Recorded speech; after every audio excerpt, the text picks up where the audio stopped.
going on. So we like to, invite this time one of the activists from Detroit. Detroit is in the house, Alhaz Abdul Bari. Please welcome and allow me to introduce Alhaz Abdul Bari to the podium. Thank you so much. Assalamu alaikum. There's just really 2 points or 2 things I wanted to address.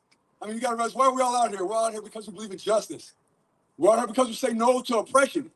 We're out here because we say we reject the nerve of the people that we've put in power or we've elected to take the money that they've taken us from our taxes and use it to slaughter and butcher people who are really standing up for their rights. The 2 points really, 1 point is, when you let your oppressor control the narrative, it's like what Malcolm X once said. Be careful, because with clever use of the media, the enemy will make your friends, it will make the criminal look like the victim and the victim look like the criminal. Your friends will be portrayed as your enemies and your enemies will be portrayed as your friends. It's very important to understand that when you look at October 7th. October 7th is not an act of terrorism. Not at all. October 7th is an act of liberation. A group, they don't want you to say this in the media, but I hate to just to wake some people up.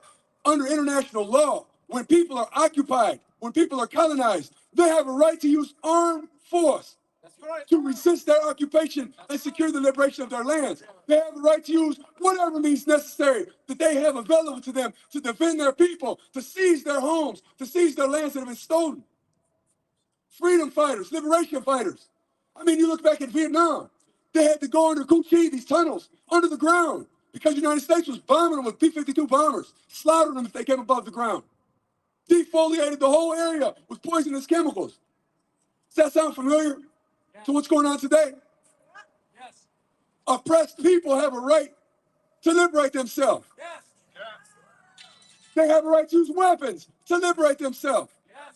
Fighting for your freedom, like another saying of Malcolm X, he said, don't equate violence.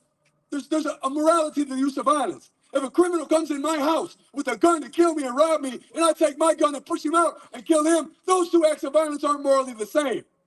The acts of armed resistance conducted by the Palestinian people on October 7th and before October 7th, going back to the 20s, fighting against the British occupying Palestine. Those individuals have a right to use violence to defend themselves. And their violence cannot be equated with the violence of the state of Israel, a terrorist state responsible for butchering people all over the world. Go someplace in Latin America and look at the torturers. Who are they trained by? Retired Israeli officers working as commission for CIA. When we look at the real politics of the world, I'm never going to stand up and disassociate from my brothers and sisters as a Muslim because they've decided to secure their rights with a gun. So when you look at the violence of the people on October 7th, they try to criminalize Muslim people, saying they're terrorists, burning babies alive in microwaves and chopping babies' heads off. All of these things were lies, ridiculous lies. But they were repeated publicly in American media. Now, once does anybody question and say, why are the Palestinians doing what they're doing? Why are they fighting? Why are they living underground in tunnels? Why are they subjecting their people to all sorts of inhumanity? Because they want their freedom. They want to be free from occupation. 75 years. This round in Gaza isn't the first. It's just a continuing saga of butchery carried out by some racist occupiers. The Israelis today are land pirates, modern day land pirates. They went and stole the nation of people, stole their country. It's the last vestige of European colonialism in the world. And they have the nerve to call the people who are resisting terrorists. But who are the terrorists?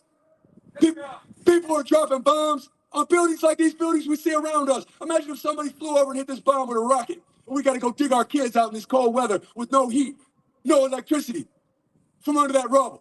How do you think those people are feeling? No food, you haven't eaten for days. Women raising other people's babies. Why? Because their mother and father are gone. Dead.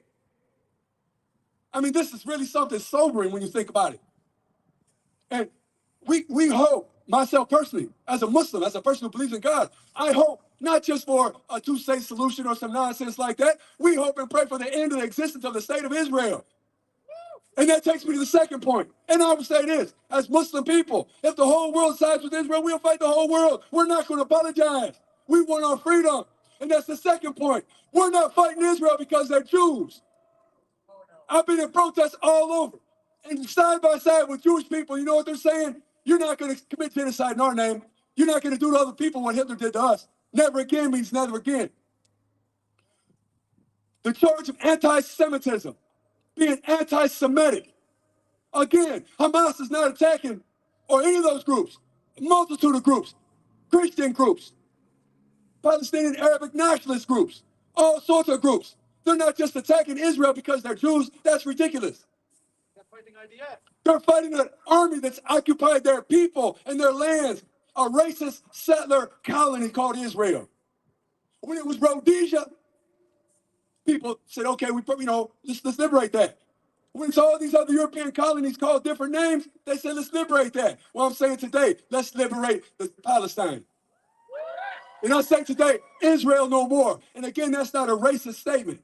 We're not fighting Israel because they're Jews. We're fighting Israel because they stole our land.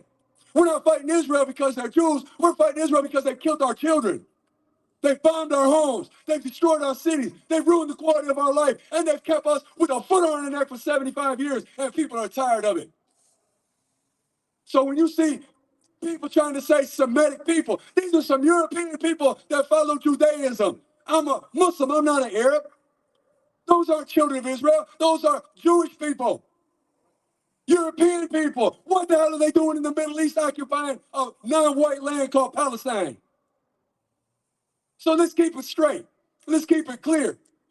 The people over there are fighting because they hate Jews, they hate Christians. The majority of Palestinians we demonstrate with in Detroit are Christians, not Muslims. Beit Lahem, the place that Jesus was a Palestinian. He wasn't a Jew. So brothers and sisters and the people, I know everybody's called, remember two things. Oppressed people have a right to resist by any means necessary. And if you believe in justice and humanity, pray for the liberation of Palestine.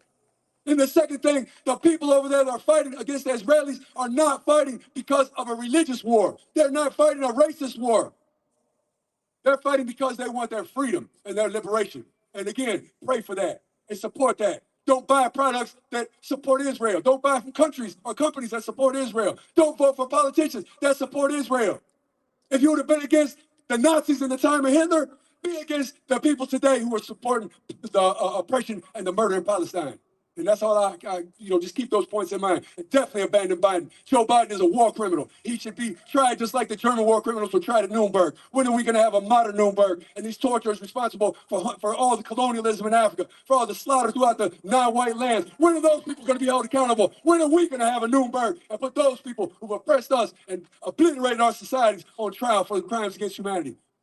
So I just want to leave those thoughts with my brothers and sisters and just thank everybody for being out here because this is important. This is important. So, free Palestine! Free Palestine! Free Palestine! Free Palestine! From the river to the sea, Palestine will be free! Palestine will be free! Will be free! From the river to the sea, Palestine will be free! Palestine will be free! Palestine will be free! Wassalamu alaikum. Thank you so much, Abdul Bari, Alhaz Abdul Bari. You know,